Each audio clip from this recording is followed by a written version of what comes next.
မြို့နယ်ဟာကြီးကြီးကတာနဲ့အနီးမှာပဲပြောအောင်ပေါ့နော်သိမဝေးတဲ့နေမင်းကမနဘောခေညူဌာနချုပ်နေရအဝန်းဝိုင်းမှာပဲပေါ့အဲ့ဒီ area အတွင်းမှာပဲဒီရပိုင်းပြန်ဖြစ်တဲ့အထဲမှာကအထီးကိုက်ဒီအကြဆုံးနေရှိလားခင်ဗျကျွန်တော်တို့ဘက်ကတော့မရှိပါဘူးဆိုတော့စစ်တပ်ဘက်ကတော့တချို့ကြီးကကြဆုံးရှိတယ်လို့တော့မြေပြင်သတင်းရကြားတော့ပေါ့သူလည်းနဲ့ကြီးတွေနဲ့သုံးတဲ့အခါကျတော့ကျွန်တော်တို့လူတွေကလည်း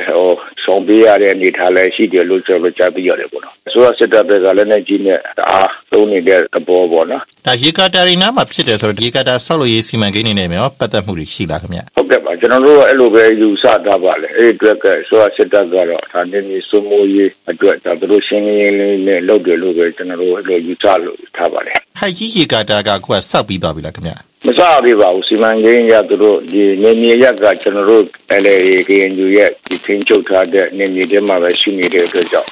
လူလာဆောင်ရွက်နိုင်ဖို့အတွက်ကစီရရနေမျိုးစုမှုရေးလုပ်ဖို့အတွက်သူတို့လှုပ်ရှားလာတယ်လို့ပဲကျွန်တော်တို့ယူဆနိုင်ပါတယ်ဒီတမန်9နှစ်မြင့်မှာလမ်းဖောက်တဲ့စီမံနေရာမှာပေါ့နော်ပြခတ်မှုမရှိပေမဲ့လည်းဒီစီမံကိန်းကတော့ရပ်မယ်လို့တော့ကျွန်တော်တို့ပြောလို့မရသေးပါဘူးဒီတစ်ချက်ကတော့လမ်းဖောက်ရေးကိုလည်းရဆိုင်ထားပေးဖို့ရယ်နောက်တက်တွေကိုဒီလမ်းဘေးနားမှာနေရာယူတာတွေကိုလည်းကျန်ဆုပ်ပေးဖို့ရယ်နောက်ရွာသားတွေကိုလည်းပဲသူ့ရွာနဲ့သူ့တန်တာနေထိုင်ဖို့ရတဲ့အခြေခံ၃ချက်ပုံမှာတော့ညှိနှိုင်းဖို့အတွက်တော့ကျွန်တော်တို့ပြင်ဆင်ထားပါတယ်အဲဒီတော့ကစစ်တပ်ဘက်ကတမန်9ကတမန်မှုမပါတဲ့အတွက်အကြောင်းပြပြီးတော့မှအဲဒီညှိနှိုင်းမှုကမဖြစ်ခဲ့ဘူးပေါ့နော်အခုတမန်9မှာလည်းပဲနေမြေမှာလည်းပဲတခါတိုက်ပွဲတွေပြန်ဖြစ်လာတဲ့အခါကျတော့အဲဒီအတွက်ကတော့ကျွန်တော်တို့ဒီတွစ်ဆုံညှိနှိုင်းမှုကတော့ဒါမဖြစ်မနေဆောင်ရွက်ရမယ်အဲ့ဒါမှမဟုတ်လို့ပေါ့ဒီတဲ့ပုံမပြန်လာရင်တော့ဒီပြကရဆဲရေးအပေါ်မှာအများကြီးဒီယုံကြည်မှုကို